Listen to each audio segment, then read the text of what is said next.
Shalom Adonai, amado de Deus, amado do Pai, como é bom estar com você, como é bom poder me conectar por meio desta gravação, que certamente vai encontrar e vai cumprir o propósito pela qual ela está sendo enviada e também mediada. Gostaria de compartilhar com você um pensamento rápido, reflexivo a respeito de uma dura realidade, e que por ser dura, justamente por ser dura, nós preferimos muitas das vezes não abordar, não comentar e sequer pensar a respeito.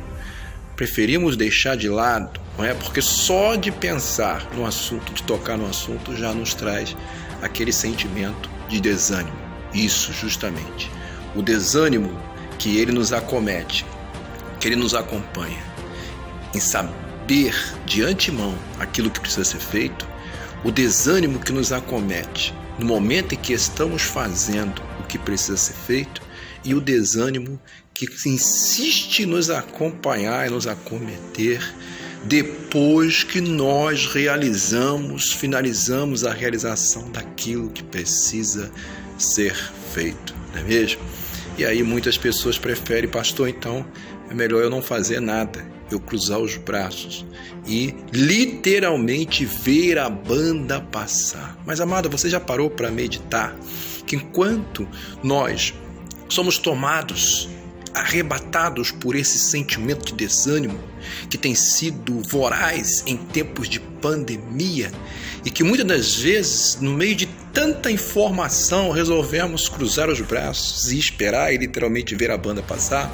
Você já imaginou, amados, que existem outras pessoas justamente fazendo o contrário, fazendo o oposto? Existem outras pessoas que estão se colocando justamente na brecha, se colocando na posição de se permitir ser usada. E existem situações que, se essas pessoas não estivessem realizando, amados, você já imaginou de que forma nós estaríamos? Como nós estaríamos agora se não fosse estas pessoas? Bem, amados, eu quero compartilhar com você o pensamento que lá no capítulo do livro de Josué 1, ele nos remonta ao tempo em que, diante de uma missão árdua, diante de uma dificuldade maior do que a capacidade de gestão de Josué, diga-se de passagem, estamos falando daquele que foi considerado um dos maiores auxiliares, dos maiores discípulos, isso, do mestre Moisés. E na história da Sagrada Escritura, é difícil encontrar alguém que tenha se aproximado em tamanha eficiência do que Josué. Mas, como nem tudo é perfeito, falando da essência humana, falando das qualidades humanas, nós sabemos que Josué viveu essa dura realidade do desânimo.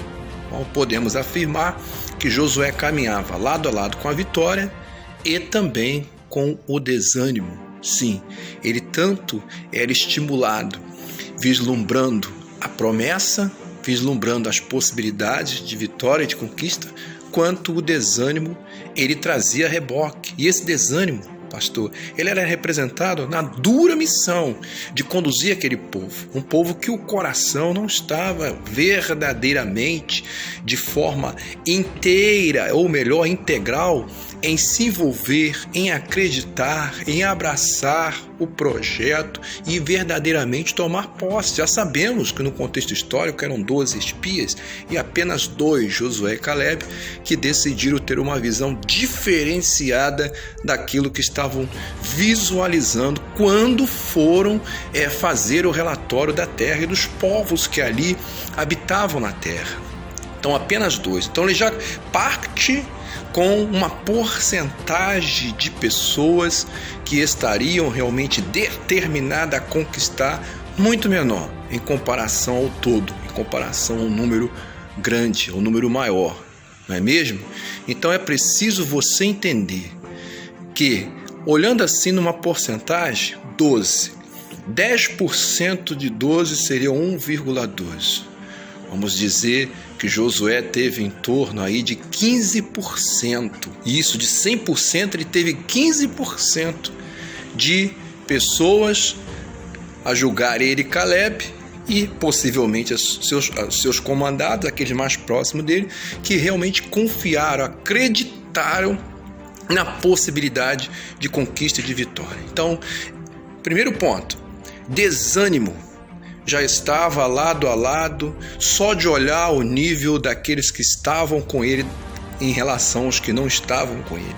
Então, por isso, Senhor, no livro de Josué, gostaria que você meditasse comigo, lendo o livro de Josué capítulo 1, que nós vamos encontrar trechos onde o Senhor chama a atenção de Josué e anima-o. Então veja bem, Deus, por sua presciência, conhecendo de antemão o coração e o pensamento daquele povo, ele anima Josué para seguir à frente na sua missão, afirmando que ele não estaria só, que ele estaria com ele, mas que ele precisava ter ânimo, que ele precisava seguir em frente, que ele precisava meditar na lei de dia e de noite, mantendo essa conexão, ocupando a sua mente, porque ocupando a sua mente com a fonte da palavra, ele iria receber a força necessária para vencer o desânimo que tão de perto andava, posso afirmar que andava lado a lado com Josué. Mas aí, pastor, Josué tomou a frente daquele povo e caminhou, e aí teve que enfrentar o segundo momento do desânimo, o desânimo por estar realizando algo e infelizmente não ocorrer da forma que ele esperava. E isso, vocês lembram da fatídico personagem Cã e toda a sua família? Lembra quando ele infelizmente desagradou o Senhor e lançou mão naquilo que não deveria ter sido usurpado, furtado, apanhado? Sim, tirou seu foco daquilo que mais importava naquele momento e passou a focar em coisas passageiras. Então, Josué perdeu a batalha na cidade de Aia e teve que voltar novamente, buscar por meio da reflexão, consultando a Deus. Por quê, Senhor? Se nós estamos realizando a Tua vontade, estamos indo de acordo com o que o Senhor projetou, e no meio da caminhada me vem essa derrota. Então, desânimo, realizando aquilo que precisava ser realizado. Quantas vezes acontece isso conosco, nós lutando, nós trabalhando, caminhando, empenhado na realização da obra, e parece que as coisas não estão indo bem. É mesmo? Parece que as coisas não estão funcionando da forma como você, amado, sentiria prazer na realização. Tem sido árdua, tem sido trabalhoso, não é mesmo? Então, lembre, lá atrás, desânimo já de antemão em saber que o número de pessoas que estariam com ele era bem menor, uma porcentagem bem menor. Já é o desânimo que ele ia carregar reboque na sua missão. Segundo ponto, desânimo em saber que estava realizando a vontade de Deus no nome do Senhor, conquistando, e já vinha de uma conquista, e quando parte para outra, aí acontece esse declínio, essa derrota, e com um número de pessoas do outro lado bem menor. Um número menor perdeu para um exército menor, e ele com estratégias muito melhores das estratégias do seu oponente, mas perdeu devido a um tropeço, devido àquele desânimo, isso, que o acompanhava, ter tido espaço por meio da desobediência, por meio da rebeldia, por meio do desvio de foco, por meio de um emissário que foi Cã. Infelizmente, a segunda forma de desânimo nos chama a atenção para a dura realidade hoje. O Senhor trabalhou a base do relacionamento, e no relacionamento é uma via de mão dupla, tanto nós colhemos, desfrutamos, participamos e formamos bons relacionamentos, uma rede de com bons relacionamentos, como também temos uma rede de relacionamentos que não são tão frutíferos assim. Mas a verdade é que vivemos nesse emaranhado. Então, constantemente estamos sofrendo tanto a ação de pessoas, de amigos, pessoas próximas que nos incentivam, que nos ajudam, que nos motivam, quanto recebemos também aquelas críticas altamente destrutivas de pessoas que simplesmente parece que dormem e acordam com a linguagem do pessimismo, tentando lhe fazer parar.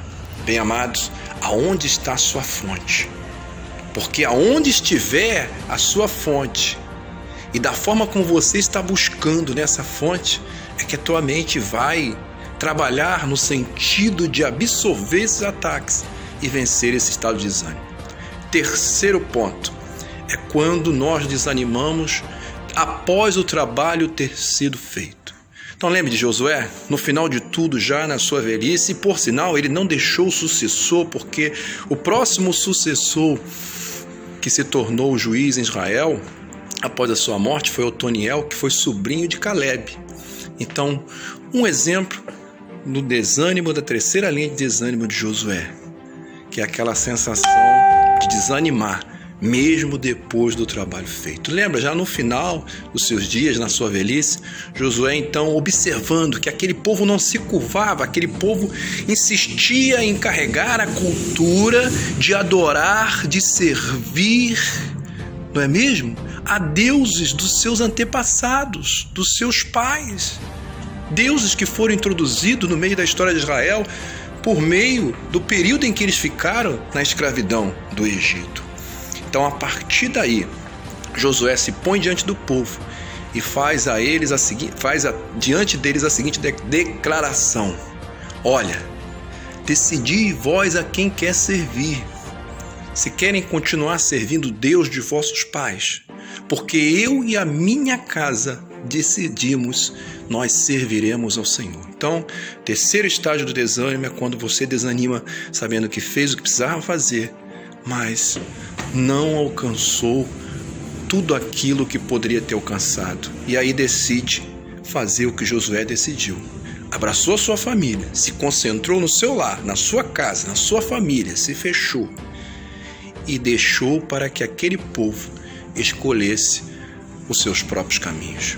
Quantas vezes nós estamos fazendo isso, amados? Estamos no terceiro nível de desânimo, mesmo depois de ter vencido os dois anteriores, porque o Senhor nos orientou, quando na sua oração ele falou: Pai, eu peço que não os tire do mundo, mas que os guardeis aqui no mundo. O Senhor nos orientou: no mundo tereis luta e aflição, mas tem de bom ânimo, eu venci o mundo, amados. Então já anunciou que a nossa tarefa, a nossa missão não seria uma missão simples, não, mas seria uma missão realmente com base nas dificuldades, na oposição.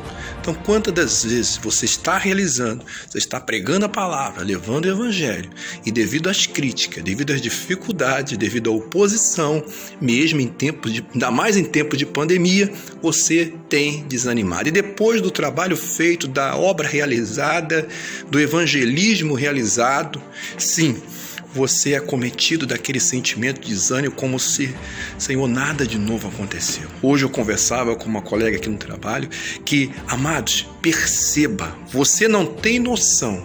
A palavra de Deus afirma que o Senhor, na sua presciência, na sua onisciência, Ele tem contado cada fio de cabelo da nossa cabeça. Isso quer dizer, amados, que Ele conhece, que Ele nos conhece muito bem. Então você já imaginou, louvado seja Deus, aquela palavra que você profetizou, que você pregou, que você anunciou, aquele louvor, aquela mensagem, aquela live, aquela reprodução sua, quantas pessoas ela já alcançou e tem alcançado? Você pode mensurar isso? Certamente que não. Então, amados, Deus que sabe de todas as coisas, Ele te anima. Levante a cabeça, anima-te. Oh, aleluia, ser valente. Continue a confirmar a boa e agradável obra do Senhor e a pregar o Evangelho, que é uma missão minha, sua e de toda a igreja. Pregar as boas novas do Evangelho do Reino dos Céus àquele que perece. E vamos deixar que Deus Ele leve aí ao alcance das nossas vozes e que alcance tantos quanto o Senhor deseja alcançar. E não desanime pelo final da obra, mas tenha um sentimento guardado em seu coração, para que possamos, ao final de tudo, falar com alegria aquilo que o apóstolo Paulo assim falou: combati um bom combate, terminei a minha carreira, mas guardei a minha fé. Glórias a Deus, Aleluia, porque certamente que o que nos espera é algo maior.